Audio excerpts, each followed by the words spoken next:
Fala, leitores da Bíblia, graça e paz, tudo bem? Hoje a gente vai ler 1 Reis capítulo 5 e 6 e vamos ler também o capítulo 6 de Provérbios. Vamos orar? Senhor, nosso Deus e Pai, queremos mais uma vez buscar a Tua face, buscar a Tua presença.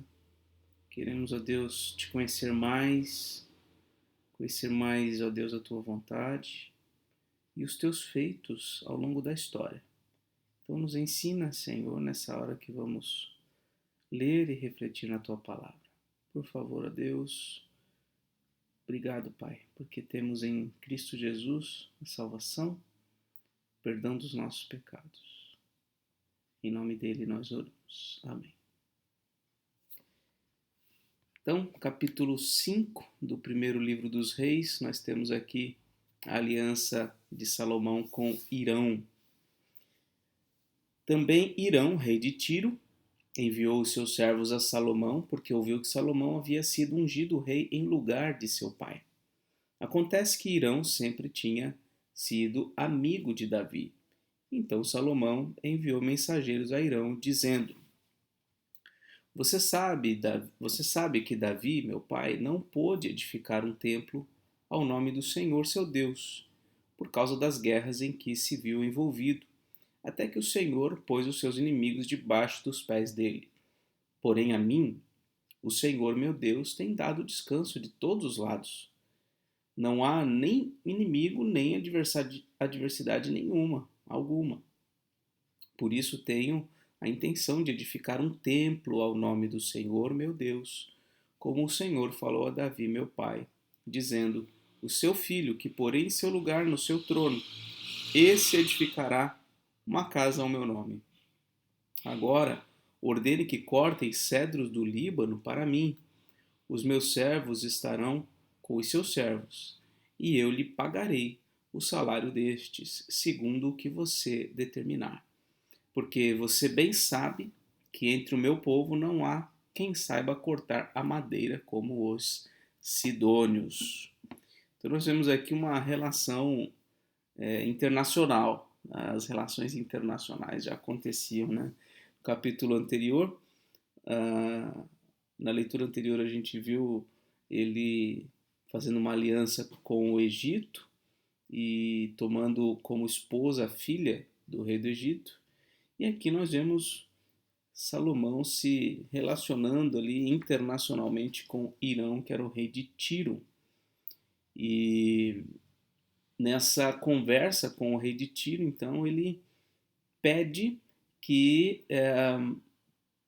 Hirão envie madeira, cedro, para a construção do templo. E ele, em contrapartida, se dispõe a pagar o salário dos trabalhadores que iriam fazer essa remessa de madeira. E ele diz aqui, olha, porque você bem sabe que entre o meu povo não há quem saiba cortar madeira como os sidônios. Interessante isso, né? O povo de Israel é bom em algumas coisas. O povo lá de Tiro é bom em outras coisas. Então eles trocam, e é assim que funciona até hoje. Né? Cada país tem uma determinada vocação, tem uma determinada habilidade específica. Então há uma confluência de interesses e um acordo é estabelecido. Né? E deve ser assim em todo contexto também, né? Em contexto profissional, por exemplo, né? Você sabe fazer determinada coisa com habilidade. Determinada empresa precisa de alguém com a sua habilidade. Então há um acordo, né? Um contrato em que ambos se comprometem a alguma coisa. Então essas relações elas são naturais e não há problema nenhum em criarmos essas relações, especialmente na igreja também, né? Nós aqui na igreja estamos numa fase de construção e obviamente a gente não teria a expertise necessária para poder construir um templo, embora não seja tão grande, a gente precisaria de uma empresa para realizar essa obra, né? Então nós tivemos que contratar essa empresa e assim as coisas vão caminhando, né? Versículo 7. Quando Irão ouviu as palavras de Salomão, ficou muito contente e disse: Bendito seja hoje o Senhor, que deu a Davi um filho sábio para reinar sobre este grande povo. Irão enviou mensageiros a Salomão, dizendo: Ouvi a mensagem que você me enviou, farei tudo o que você deseja no que se refere às madeiras de cedro e de cipreste. Os meus servos as levarão desde o Líbano até o mar, e eu farei com que sejam conduzidas em jangadas pelo mar até o lugar que você disser. Ali elas serão desamarradas e você as receberá. E você também fará a minha vontade, dando provisões à minha casa. Assim, Irão deu a Salomão madeira de cedro e madeira de cipreste, segundo este queria. E Salomão deu a Irão 2.000 toneladas de trigo para sustento da sua casa e 400.000 litros de azeite de oliva puro, e o fazia de ano em ano. O Senhor deu sabedoria a Salomão, como lhe havia prometido, e havia paz entre Irão e Salomão, e eles fizeram uma aliança entre si. Então, a aliança deu certo, e assim aconteceu. Versículo 13. O rei Salomão formou uma leva de trabalhadores forçados dentre todo Israel, num total de 30.000 homens. Ele os enviava ao Líbano alternadamente, 10.000 por mês. Um mês estavam no Líbano e 2 meses cada um em sua casa. E Adonirão dirigia a leva.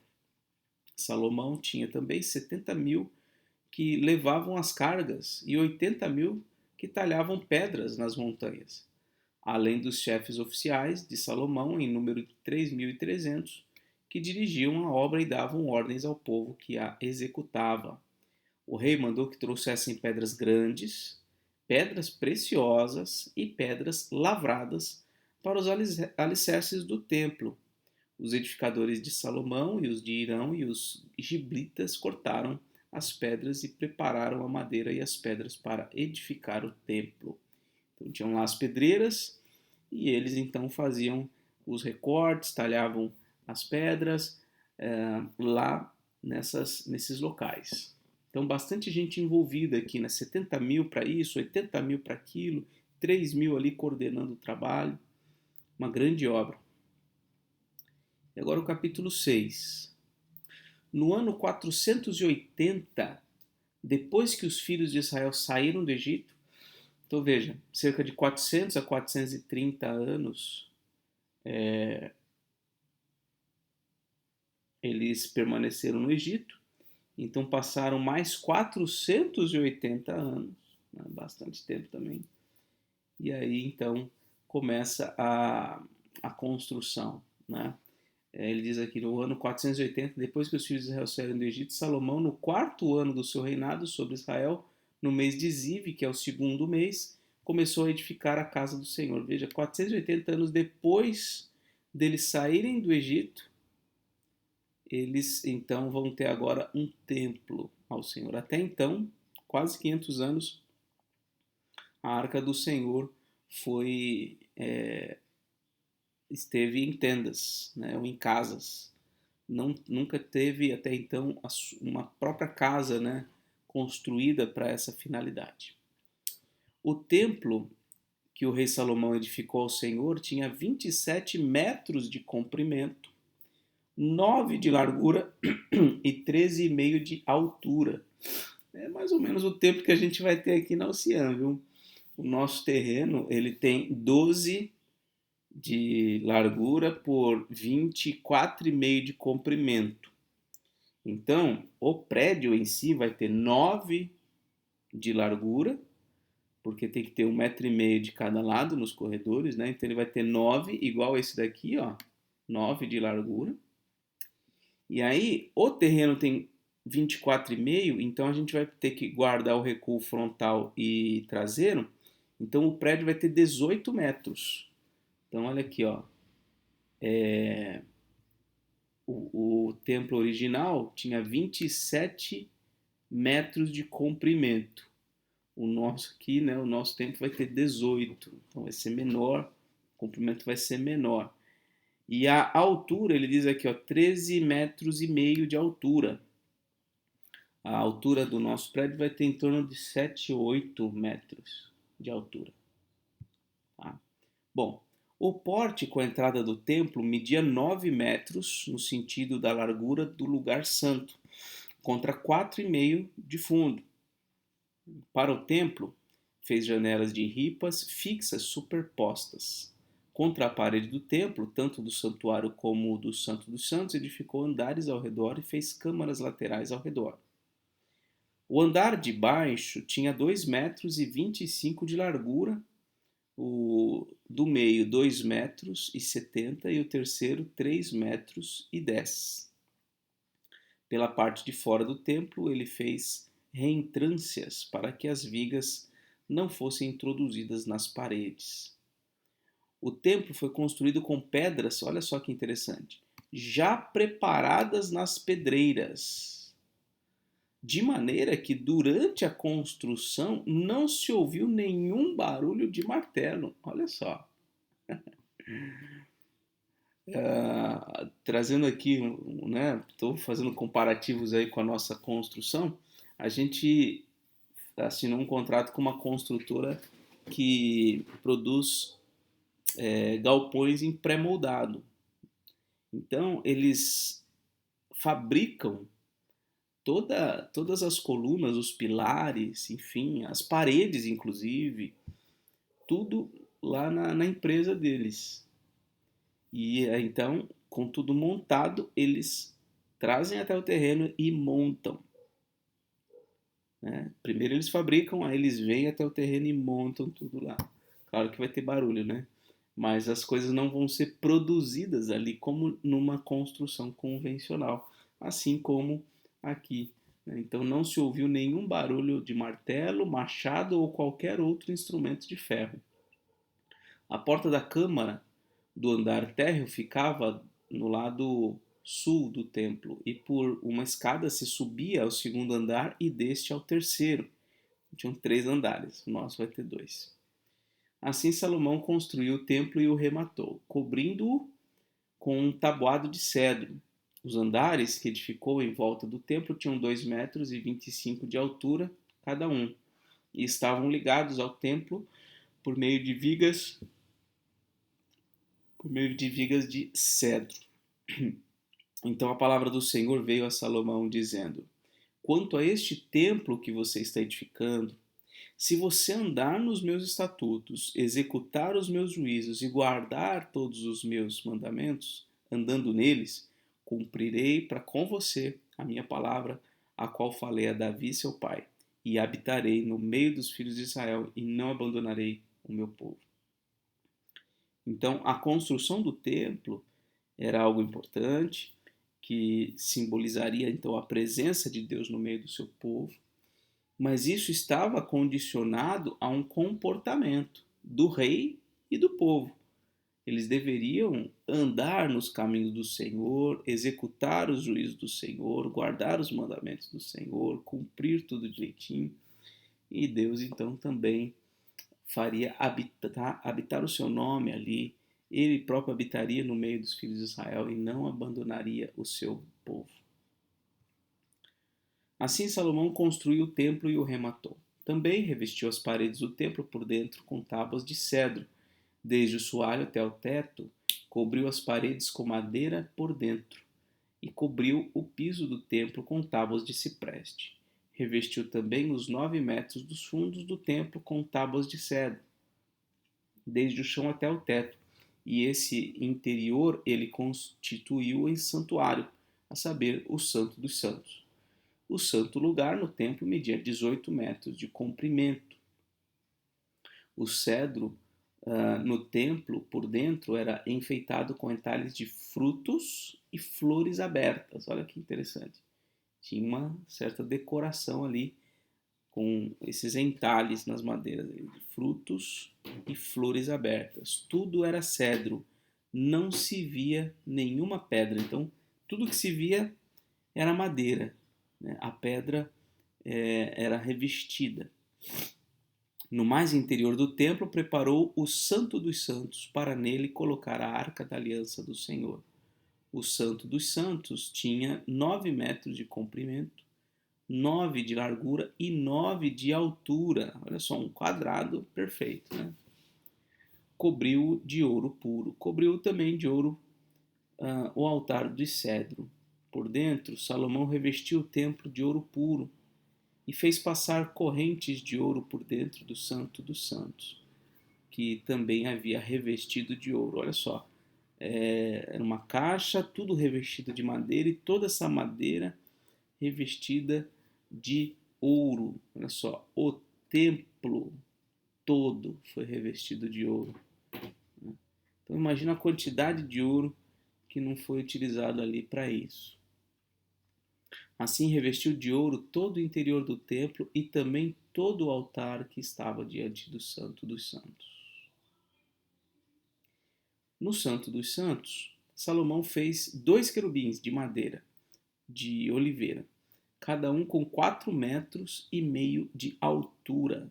Então, dentro do Santo dos Santos eram 9 metros de largura, comprimento e altura, um cubo, né, perfeito.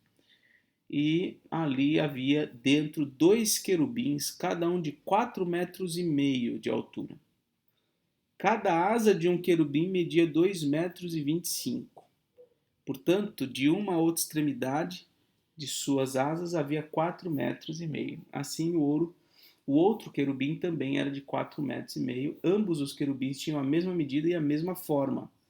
A altura de um querubim era de 4,5 metros e essa era também a altura do outro. Ele pôs os querubins no mais interior do templo. Os querubins estavam de asas estendidas, de maneira que a asa de um tocava numa parede e a asa do outro tocava na outra parede, e as suas asas no meio das salas tocavam uma na outra. Então é como se ambos estivessem com as asas abertas, uma tocando numa parede, a outra tocando na outra parede e essas asas aqui se encostando no meio. E a asa do outro tocava na outra parede. E as suas asas no meio da sala tocavam uma na outra e cobriu de ouro os querubins. Em todas as paredes ao redor do templo, tanto na parte mais interior como na parte exterior, Salomão mandou esculpir entalhes de querubins, palmeiras e flores abertas. Então, veja os entalhes ao redor do templo. Também revestiu de ouro o soalho, tanto na parte mais interior do templo como na parte exterior. Para a entrada do Santo dos Santos, fez uma porta dupla de madeira de oliveira.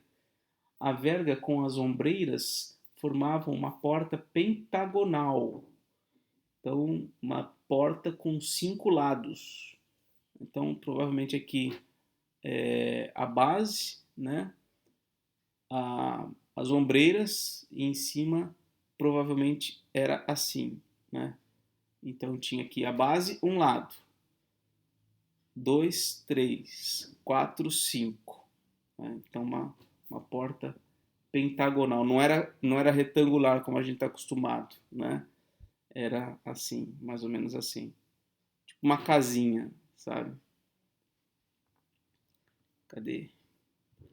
Assim fabricou de madeira de oliveira 2 portas e mandou esculpir nelas entalhes de querubins, de palmeiras e de flores abertas. E estas, com as palmeiras e os querubins, revestiu de ouro.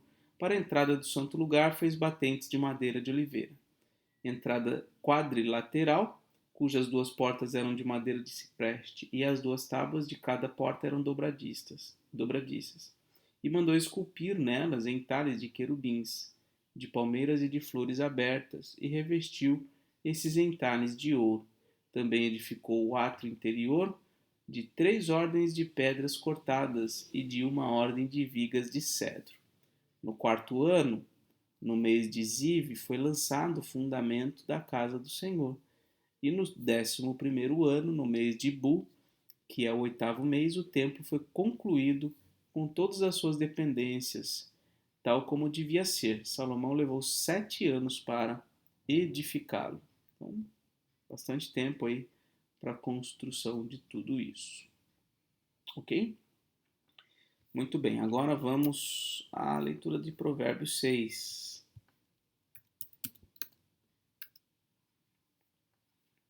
Advertência contra o servir de fiador. Meu filho, se você ficou por fiador do seu próximo e se comprometeu com um estranho, está enredado com as palavras da sua boca e ficou preso pelo que você falou. Obviamente, o que se espera do servo de Deus é que tenha compromisso com a sua palavra. Então, se você se comprometeu em ser o fiador de alguém, você precisa levar até o fim o seu compromisso. Mas há um risco muito grande, né? Agora, meu filho, faça o seguinte para se livrar, pois você caiu nas mãos dessa pessoa. Vá, humilhe-se e importune o seu próximo. Não se deite para dormir. Não dê descanso aos seus olhos. Livre-se como a gazela das mãos do caçador e como a ave das mãos do passarinheiro. Então, vai lá, se humilha e tenta sair dessa situação. Por quê?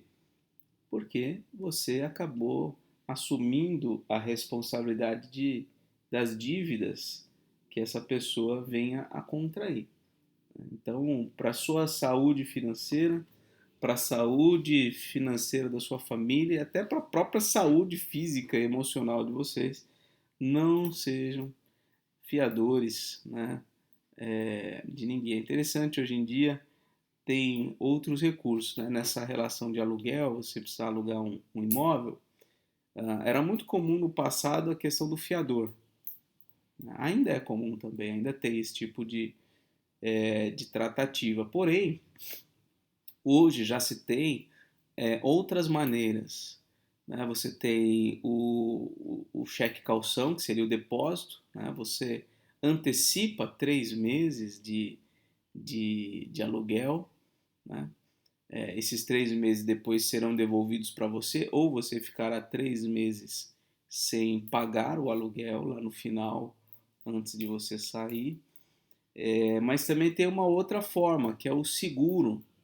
Hoje em dia tem o seguro, que você paga uma certa mensalidade e caso você como inquilino, né?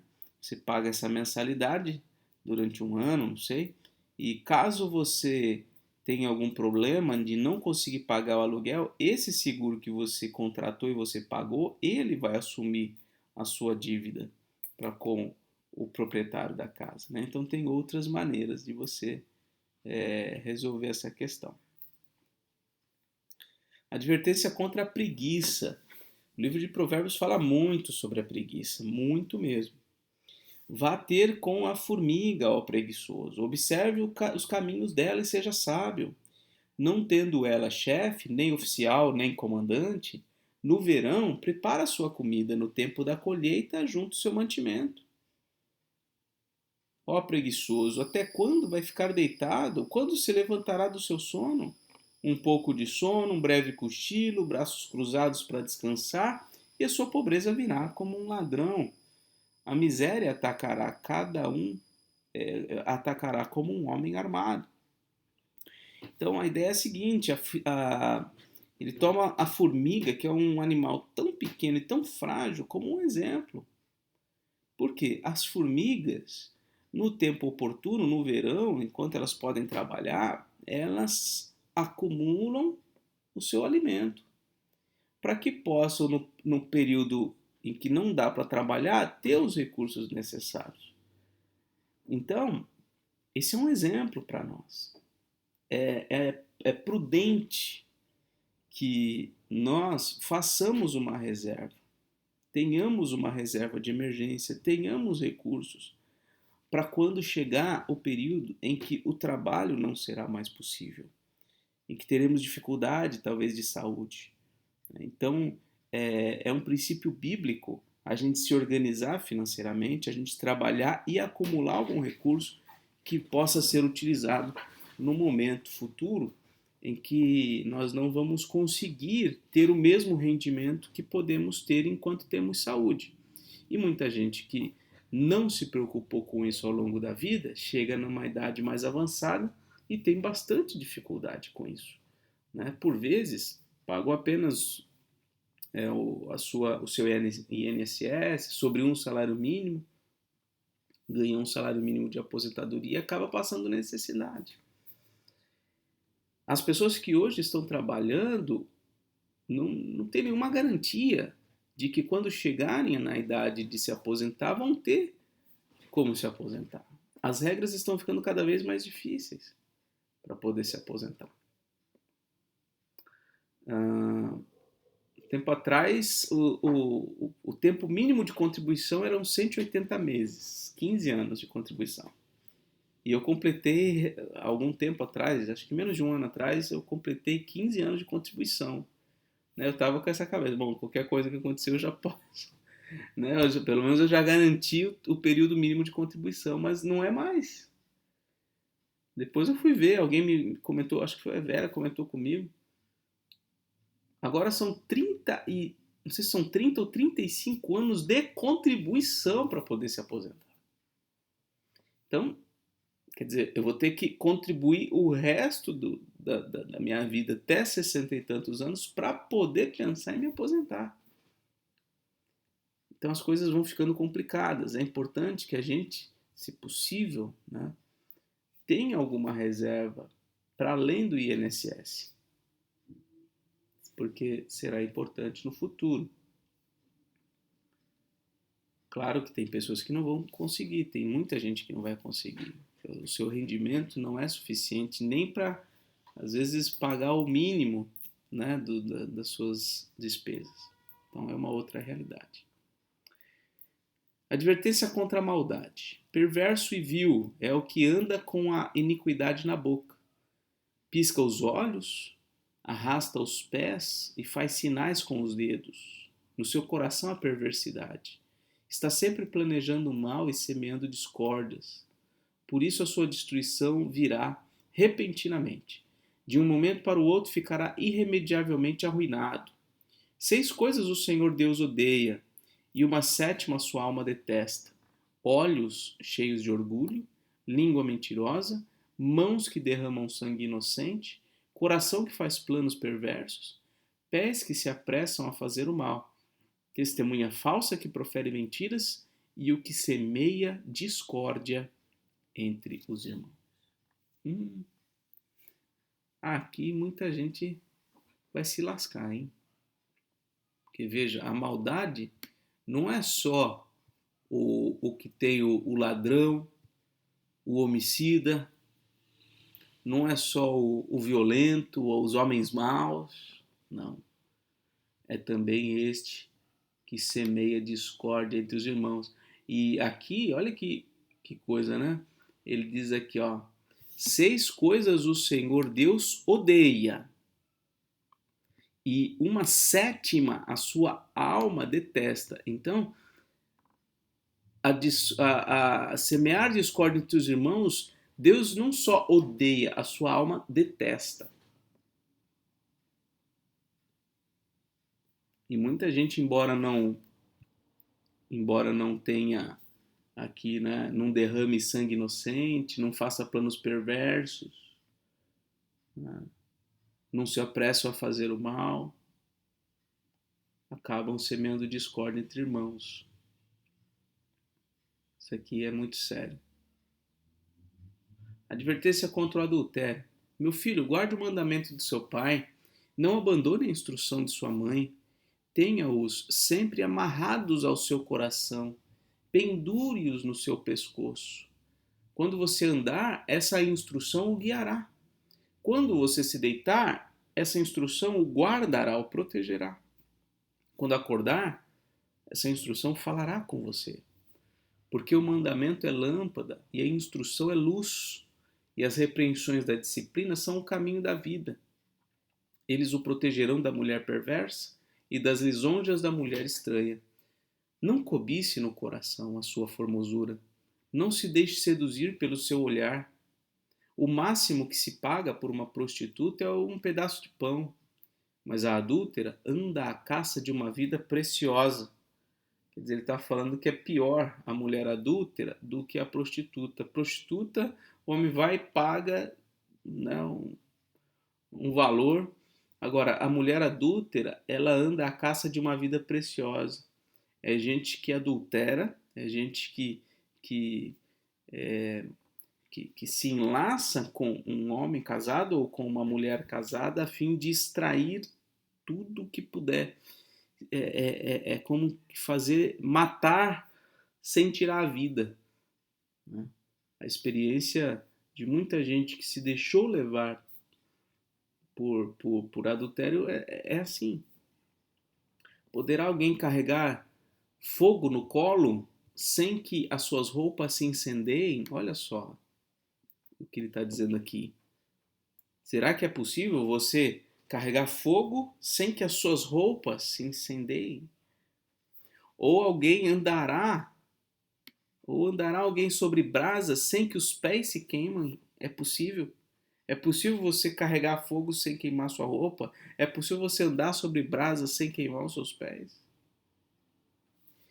Assim será com o que se aproximar da mulher do seu próximo. Não ficará sem castigo todo aquele que tocar nela.